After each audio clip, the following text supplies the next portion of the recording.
थाइमोजन कोशिका जब पेप्सिनोजन बनाती है जो निष्क्रिय होता है, ये बनने के बाद जब सूतल होता है तो इस सिचुएशन में अम्लीय कोशिका बनाती है हाइड्रोक्लोरिक अम्ल, और हाइड्रोक्लोरिक अम्ल जाके कहता है उठो भाई उठो तुम्हारा काम आ गया है, मतलब ये सक्रिय करता है। हाइड्रोक्लोरिक अम्ल जो है ये पेप्सिनोजन को सक्रिय करता है, और जब ये उठेगा ना तो सबसे पहले पेप्सिनोजन प्रोटीन को उदाड़ेगा।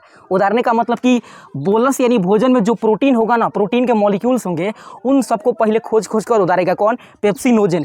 तो दोस्तों जैसा कि आपको पता है कि हम लोग पाचन तंत्र के बारे में पढ़ रहे हैं और ये पाचन तंत्र से संबंधित पार्ट 3 वीडियो है। इसके पहले हमने ये वाली संरचना पढ़ा दिया था।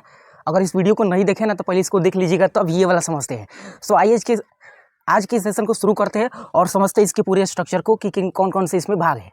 तो दोस्तों मुख में जो भोजन था ना, जिसको हम कचर कचर के तोड़े थे, उस भोजन को मुख में हम बोलस कहते हैं। क्या कहते हैं? बोलस। बोलस माने बोलते हैं कहाँ से? मुंह से। तो मुख में जो भोजन होगा उसको क्या बोलते हैं? बोलस। बोलते हैं बोलस। यानी ये बोलस जो है ना, ये अगले आहार नल के भाग में जाता है, जिसको हम ग्रास नली या ऑयसोफेगस कहते हैं। दोस्तों ऑयसोफेगस की बात करें तो ग्रास नली, या जिसको हम फूड पाइप के नाम से भी जानते हैं, इस नली में भोजन शिथिलन और संकुचन के तहत आगे की ओर गति करता है।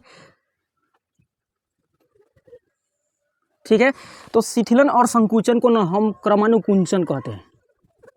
ठीक है, मतलब जो फूड पाइप था ना, इसमें जो बोलस आया था, ये बोलस शिथिलन, इसका मतलब कि फैलना, और संकुचन माने सिकुड़ना।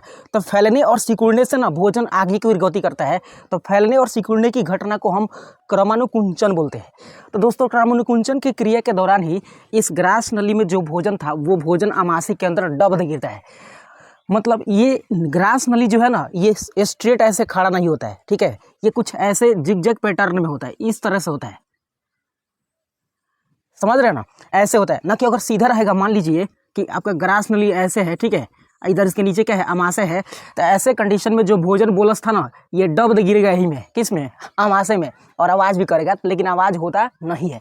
तो इतना सा चीज़ याद रखिएगा। कभी कभी आप देखते होंगे कि ज़्यादा भोजन की मात्रा को निगलते हैं तो यहीं में अटक जाता है। अटकता नहीं है, और जब भोजन फंसता है ना इस फूड पाइप में, तो ये फैल जाता है, अर्थात ये शिथिलन हो जाता है, जिसके कारण ये भोजन आसानी से नीचे चला जाता है। आपने नोटिस किया होगा कि जो पिकॉक होता है ना, मोर, वो मोर सांप को, बड़े बड़े सांपों को निगल जाता है। इसका मतलब कि उसके अंदर जो ऑयसोफेगस या जो ग्रास नली है, उसमें फैलने की क्षमता होती है, कैपेबिलिटी होती है।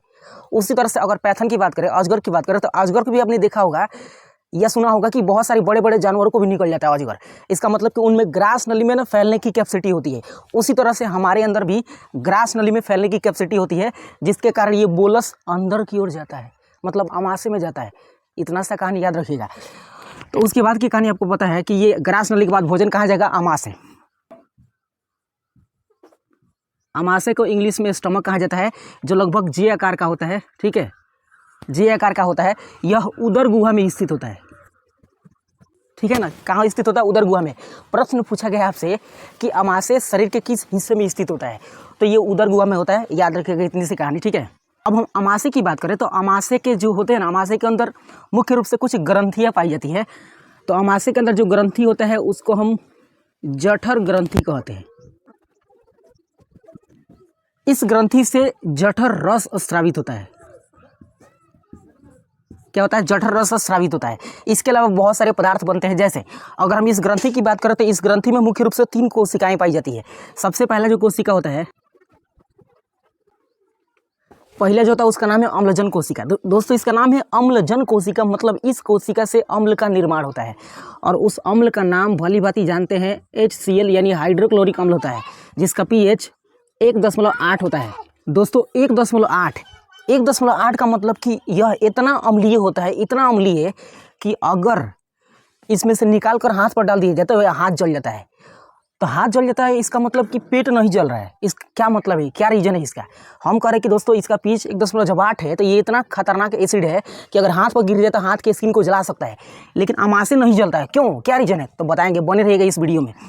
देखिए, हमने कहा कि किसी भोजन को मुख में खा रहे हैं और उसमें किसी भी प्रकार की बैक्टीरिया या वायरस या किसी अन्य हानिकारक जीव है जो हमें बीमार पड़ा सकते हैं, तो उनको मारने के लिए काम कौन किया था? तो लाइसोजाइम किया था। ये पहले हमने बता दिया था, जो एक तरह का एंटीबॉडी के जैसा काम करता है।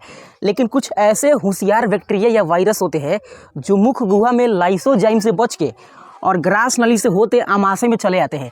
लेकिन उन बैक्टीरिया को ये पता नहीं होता है कि आमाशय में लाइसोजाइम से खतरनाक एसिड बन रहा है जो अम्लजन कोशिका बना रही है, और उनसे बचना इन बैक्टीरिया के लिए नामुमकिन है, इम्पॉसिबल है, क्योंकि उसके अंदर हाइड्रोक्लोरिक अम्ल 1.8 पॉइंट pH वाला बन रहा है जो घसीट घसीट कर दौड़ा कर मारेगा इस आमाशय में उन बैक्टीरिया को।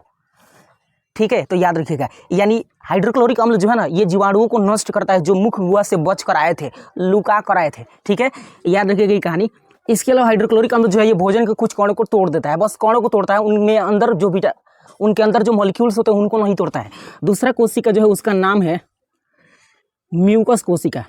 दोस्तों म्यूकस सेल की बात करें तो ये म्यूकस सेल श्लेष्मा का निर्माण करती है। क्या बनाती है? श्लेष्मा।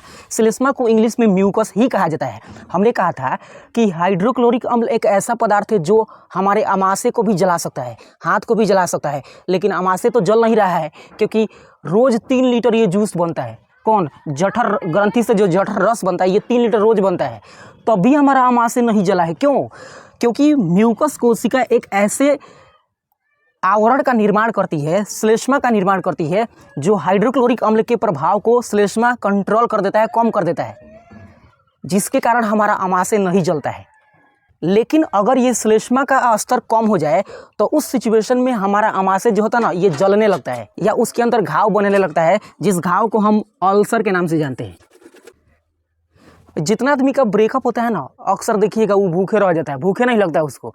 तो भूख नहीं लगने की सिचुएशन में आपके अंदर भी अल्सर होने की संभावना हो सकती है, क्योंकि पेट में तो एक भी भोजन के कण नहीं है और हाइड्रोक्लोरिक अम्ल कंटिन्यू बन रहा है। अम्लजन कोशिकाएं कंटिन्यू हाइड्रोक्लोरिक अम्ल बना रही है हर रोज़ 3 लीटर। अब ये 3 लीटर जो जूस है ये कहाँ जाएगा? भोजन के असर को तो कम कर रहा था और म्यूकस का संश्लेषण घट जाएगा। तो इस कंडीशन में उसके अंदर जो ब्रेकअप वाला था या ब्रेकअप वाली थी, उसके अंदर जो आमाशय है ना, आमाशय के अंदर श्लेष्मा के स्तर घट जाते हैं, जिसके कारण उसके अंदर भी अल्सर होने की संभावना हो जाती है।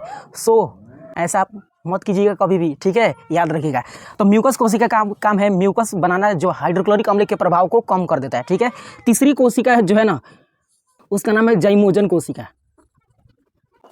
ये जाइमोजन कोशिका एक प्रकार के निष्क्रिय एंजाइम का निर्माण करती है, निष्क्रिय, जिसका नाम है पेप्सिनोजेन। क्या है? पेप्सिनोजेन। दोस्तों अम्लजन कोशिका से अम्ल बनने से पहले पेप्सिनोजेन बनता है किससे? जाइमोजन कोशिका से, जो निष्क्रिय अवस्था में होता है। ये का मतलब होता है सूतल होता है। तो इसको उठाएगा कौन? तो ध्यान समझिएगा, जाइमोजन कोशिका जब पेप्सिनोजेन बनाती है जो निष्क्रिय होता है, ये बनने के बाद जब सूतल होता है तो इस सिचुएशन में अम्लीय कोशिका बनाती है हाइड्रोक्लोरिक अम्ल, और हाइड्रोक्लोरिक अम्ल जाके कहता है उठो भाई उठो, तुम्हारा काम आ गया है। मतलब ये सक्रिय करता है, हाइड्रोक्लोरिक अम्ल जो है ये पेप्सिनोजेन को सक्रिय करता है। और जब ये उठेगा ना तो सबसे पहले पेप्सिनोजेन प्रोटीन को उदाड़ेगा। उदाड़ने का मतलब कि बोलस यानी भोजन में जो प्रोटीन होगा ना, प्रोटीन के मॉलिक्यूल्स होंगे, उन सबको पहले खोज कर उदाड़ेगा। कौन? पेप्सिनोजेन, क्योंकि उसको उठा दिया था कौन? हाइड्रोक्लोरिक अम्ल। यानी जब पेप्सिनोजेन निष्क्रिय अवस्था में होगा तो इसे सक्रिय करने के लिए हाइड्रोक्लोरिक अम्ल काम करता है। याद रखेगा ये कहानी, ठीक है दोस्तों। बोलस या किसी भी तरह के भोजन हम खा रहे हैं तो उसमें सबसे कॉम्प्लेक्स जो पदार्थ होता है उसका नाम है प्रोटीन। प्रोटीन काफ़ी जटिल और हैवी पदार्थ होता है, इसलिए सबसे पहले पेप्सिनोजेन जो है ना, ये जब सक्रिय होता है तो प्रोटीन को उदाड़ता है, तोड़ता है प्रोटीन को। और पेप्सिनोजेन जब सक्रिय होकर प्रोटीन को तोड़ता है ना, तो उसका अगला रूप होता है पेप्टोन।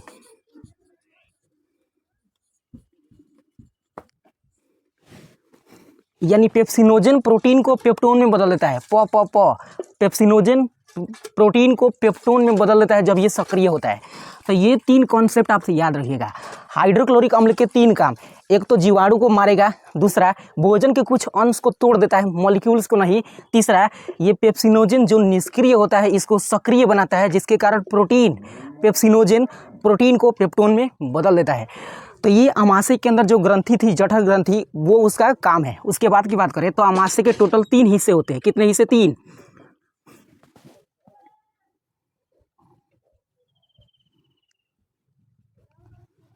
तीन हिस्से यहाँ पे आपको दिख पा रहा होगा। सबसे पहला भाग को कार्डियक कहते हैं, दूसरा भाग को फंडिक और तीसरा भाग को पाइलोरिक।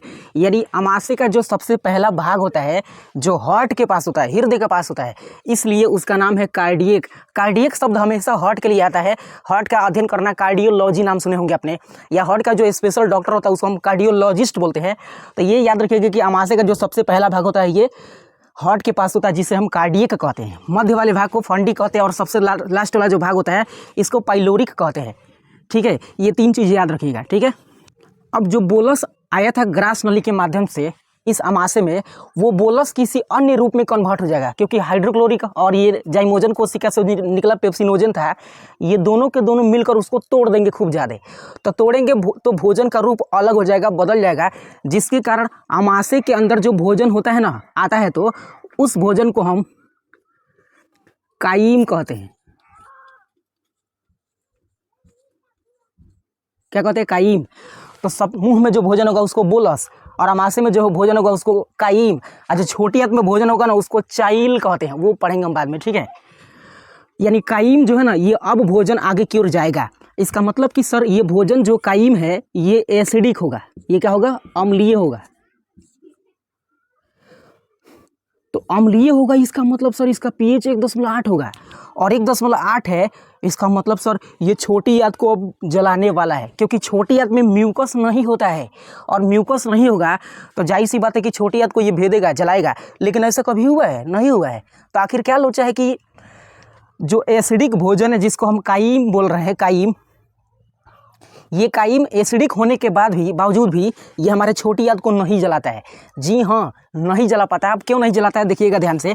देखिए, छोटी आंत के जोड़ पर, ये छोटी आंत और जहाँ पे पाइलोरिक है ना, अमाशय का सबसे अंतिम भाग, इसके जोड़ पर एक ग्रंथि होती है जो शरीर की सबसे बड़ी ग्रंथि है, जिसका नाम है यकृत।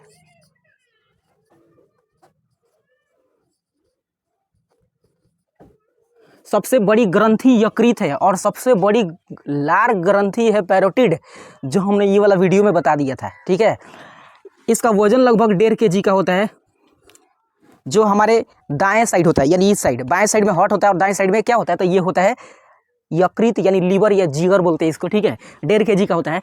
अगर यकृत की बात करें तो यकृत के द्वारा किसका निर्माण होता है? तो पीत का निर्माण होता है। किसका? पीत का। और पीत क्षारीय होता है। क्या होता है? क्षारीय। अब देखिए, यकृत के द्वारा तो पीत बन रहा है जो क्षारीय है, ग्रीन कलर का है। यहाँ पे अब जो यकृत के अंदर पीत बन रहा है ना, ये पीत एक जगह एक बैंक में स्टोर होता है। कहाँ होता है? बैंक में स्टोर होता है, जिसको हम गाल ब्लेडर या पित्ताशय कहते हैं, या पीत की थैली कहते हैं, जो लगभग ग्रीन या हरे कलर का होता है। अब इसी में जमा होगा और बाहर निकलेगा। ठीक है, कंटिन्यू बाहर निकलता जाएगा। अब पीत की थैली से जब पीत बाहर निकलेगा ना, तो जिस मार्ग से निकलेगा उसको हम मूल पित्त वाहिनी कहते हैं। क्या कहते हैं? मूल पित्त वाहिनी। अब ये मूल पित्त वाहिनी से निकला हुआ पित्त कैसा होता है? क्षारीय होता है। और हम जानते हैं कि अम्ल के प्रभाव को न्यूट्रल करने की कैपेसिटी केवल और केवल किसके पास है? तो बेस के पास है, अर्थात क्षार के पास है। किसके पास? क्षार के पास। मतलब क्षार अम्ल को उदार सकता है और अम्ल क्षार को उदार सकता है। यानी इस यकृत ग्रंथि से इतना क्षार बनता है जो इस कायिक भोजन के अम्लीय प्रभाव को न्यूट्रल करके क्षारीय बना देता है। क्या बना देता है? क्षारीय। अब क्षारीय क्यों बनाएगा? अब जब क्षारीय बना देगा तो आप बताइए कि हाइड्रोक्लोरिक अम्ल का प्रभाव भोजन में जो था वो अब जला सकता है क्या छोटी आंत को? नहीं जलाएगा सर, क्योंकि वो क्षारीय हो चुका है। यानी अम्ल के प्रभाव को न्यूट्रल कर दिया है कौन? यकृत भैया। तो जब यकृत भैया अम्ल के प्रभाव को न्यूट्रल कर देंगे तो छोटी आंत जलेगा ही नहीं, और रियलिटी में जलता भी नहीं है हमारा, नहीं आपका जलता है। ठीक है, तो ये कहानी कॉन्सेप्ट याद रखिएगा। अब देखिए, आखिर यकृत ने क्षारीय में क्यों बदल दिया भोजन को? तो 2 रीजन है। पहला रीजन कि अगर एसिडिक भोजन ही डायरेक्ट छोटी आंत में आता तो हमारा छोटी आंत जल जाता है, और छोटी आंत जल जाता तो अभी तक हम खड़े नहीं होते, नहीं बोल रहे होते, और आप इस वीडियो को नहीं देख रहे होते। सो पहला रीजन ही था। दूसरा, अगर भोजन के मॉलिक्यूल्स अर्थात अणुओं को छोटे छोटे टुकड़ों में विखंडित करना है, ठीक है, तो वो केवल तभी संभव है जब वो भोजन बेस के रूप में हो, यानी क्षार के रूप में हो। कुल मिलाकर कह सकते हैं कि छोटी आंत या बड़ी आंत जहाँ भी एंजाइम जो बनेंगे ना, या अग्न्याशय से जो एंजाइम बनेंगे, वो एंजाइम भोजन पर तभी काम करेंगे जब भोजन अम्लीय नहीं क्षारीय रूप में होगा। ये एंजाइम काम तभी करते हैं जब भोजन कैसा हो, अम्लीय नहीं क्षारीय हो। तो क्षारीय बनाने का काम कौन कर रहा है, तो जिगर भैया कर रहे हैं, याद रखिएगा। तो दो रीजन था, एक तो जलने के डर से क्षारीय कर दिया जा रहा है भोजन को, और दूसरा अम्ल के प्रभाव में जो एंजाइम होते हैं वो कभी काम नहीं करते हैं, इसलिए याद रखिएगा। यानी जब ये पित्ताशय से पित्त श्रवण होगा तो भोजन का जो काइम है रूप, ये भोजन का काइम अम्लीय से क्षारीय में बदल जाएगा और ये आगे की ओर छोटी आंत में चलाएगा। लेकिन जब ये क्षारीय होगा ना, तो इसी भाग में एक और ग्रंथि जुड़ी होती है जिसका नाम है अग्न्याशय। क्या नाम है, अग्न्याशय। इस अग्न्याशय से मुख्य रूप से बहुत सारे एंजाइम बनते हैं और हार्मोन भी बनते हैं। उससे पहले हम थोड़ा सा इरेज करते हैं, इसको मिटाते हैं। मान लीजिए ये आपका क्या है, अग्न्याशय है। तो अग्न्याशय के दो भाग होते हैं, कितना, दो भाग। एक सबसे छोटा भाग होता है जो बीच में होता है, एक बड़ा भाग होता है जो साइड से होता है। तो साइड वाले भाग को एकीनी कहते हैं। क्या कहते हैं, एकीनी। और जो बीच वाला भाग होता है ना, इसको आइसलेट ऑफ हैंगर लेंस कहा जाता है, या हैंगर लेंस की द्वीपिकाएं कहा जाता है। उस नाम से क्लियर कुछ मत रखिएगा। देखिए ये बीच वाला जो कोशिका है ना, बीच वाला भाग जो है ना, जिसको आइसलेट ऑफ हैंगर लेंस बोल रहे हैं, IHL शॉर्टकट में लिख दिए हैं, यही मेन होता है यकृत का। क्योंकि इसी मेन भाग से ना कुछ एंजाइम और हार्मोन का स्रवण होता है।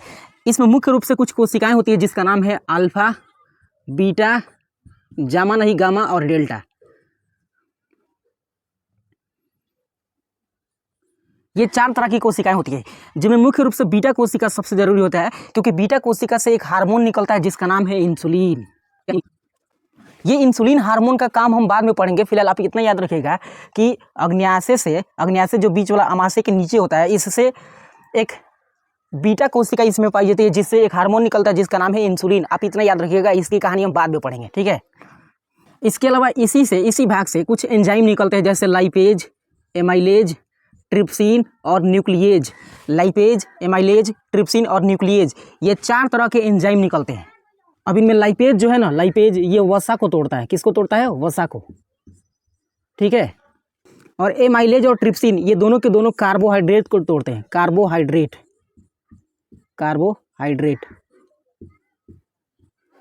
ठीक है। और न्यूक्लिएज जो है ना, ये न्यूक्लिक अम्ल को तोड़ता है। किसको, न्यूक्लिएज जो है ये न्यूक्लिक अम्ल को तोड़ता है, ठीक है। तो भोजन में कुछ वसा भी होगा, यानी तेल वाली चीज़ें आपने खाया होगा। इसके अलावा कुछ कार्बोहाइड्रेट जैसे मीठे चीज़ खाए होंगे। और न्यूक्लिक अम्ल क्या होता है, तो कोशिका का एक छोटा सा केंद्रक जिसके अंदर DNA RNA होता है, वो भी तो खाए होंगे। मतलब अगर पेड़ पौधे के कुछ अंश को खाए हैं, इसका मतलब कि आपने एक साथ में कई करोड़ कोशिकाओं को चबा दिए हैं। तो उन कोशिकाओं का भी तो केंद्रक होता है जिसके अंदर DNA RNA, डीऑक्सीराइबोन्यूक्लिक एसिड और राइबोन्यूक्लिक एसिड होते हैं। उनको बोलते हैं न्यूक्लिक अम्ल, जिनको तोड़ने के लिए न्यूक्लिएज एंजाइम काम करता है। तो ये 4 एंजाइम किससे निकलते हैं, अग्न्याशय से निकलते हैं। इतनी सी कहानी आप याद रखिएगा, ठीक है। तो हम ना काम करते हैं कि इस वीडियो को यहीं पे रहने देते हैं। बाकी छोटी आंत और बड़ी आंत जो है ना, इसको नेक्स्ट वीडियो में हम कवर कर लेंगे, ठीक है। तो आज की इस वीडियो को यहीं पे एंड करते हैं और मिलते हैं छोटी आंत और बड़ी आंत के अंदर जितना भी पाचन की क्रिया पूर्ण होती है, कैसे होती है, कैसे पाचन होता है, वो सारी की सारी नेक्स्ट वीडियो में हम लोग कवर कर लेंगे। So take care of your self.